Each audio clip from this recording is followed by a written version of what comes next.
What's up guys, what's up? It's your boy Slime Gaming. Yes sir, so na-release na yung official trailer ng Spirit Summoner ni WeMade sa wakas. So na-release siya 4 days ago. Then meron tayong supporter sa Facebook na nag-comment na gumawa na daw ako ng video or reaction video. Siya si Jan Albert Valles. Ito ang sabi niya: boss, pa-review na yung new class. Yes sir, matik yan. Tingnan natin, tara silipin natin yung new class na ni-release ni WeMade and pintahan natin. So panoorin muna natin yung video ng dire-diretso.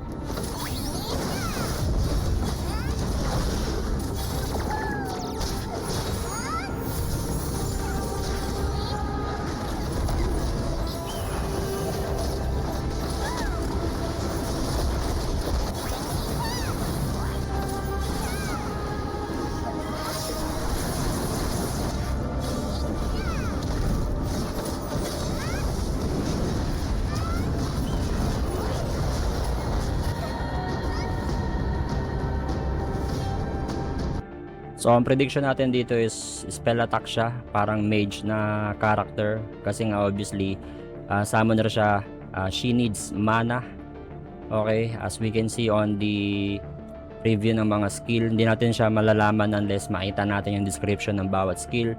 Pero this is just a trailer, so pinakita lang ni WeMade kung ano yung itsura ng Spirit Summoner. Pero based on my prediction, yes, matic. Hindi siya madaling sabihin na spell attack, pero pwede siyang gawing hybrid ni WeMade kung paano siya nagwo-work, kung paano nila ginawa sa Lionheart yun, yung hati yung spell tsaka physical. Right, alam nyo naman yun. Ito pwede siya maging physical attack. Siguro dahil gagamit siya ng mana, then maglalabas siya ng beast na physical yung damage na dinidil. So panoorin ulit natin yung video.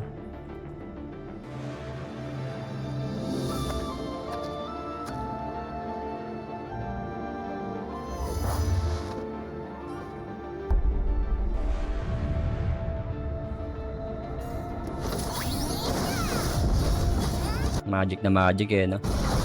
Elemental din may apoy, may kidlat.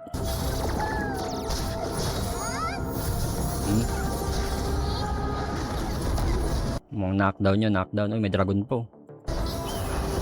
Ito medyo nawiwirdoan ako dito kasi ganito yung Lionheart last year. May ganito na skill, 'di ba, yung heal niya. No, ang problema dito kasi parang yung nakita ko sa video, iniisip ko na heal siya. Pero parang nakita ko sa video is parang nadadamage niya yung monster sa paligid niya. 'Di ba? Oh. 'Di ba naapektuhan yung monster? So wala naman tayong ganung klase ng heal na natatamaan yung mga monster sa paligid. Mukha siyang heal kasi yung kulay niya. Ayan, halimbawa niyan, octopus yung sinamon niya, no, kraken. Pwedeng spell siya at kailangan rin ng magic physical damage dahil pinapalo-palo sila ng kraken. So who knows, right? Yung Darkest nga naglalabas ng dragon na ulo pero spell attack lang talaga no.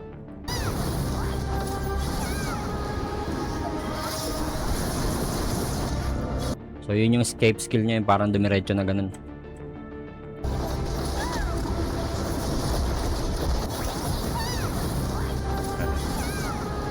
Kumbaga sa warrior barbaric charge, sa lancer nirvana kick, yung palapit. Sa arba naman is sa pain gale strike.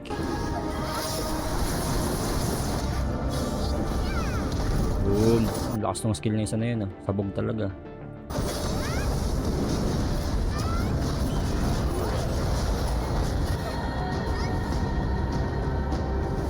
Tingin ko ano siya, spell attack na mataas ang porsyento na purong spell attack siya na parang Sork. No, kasi yung skills niya is more on AoE, ang daming tinatamaan, then magical masyado.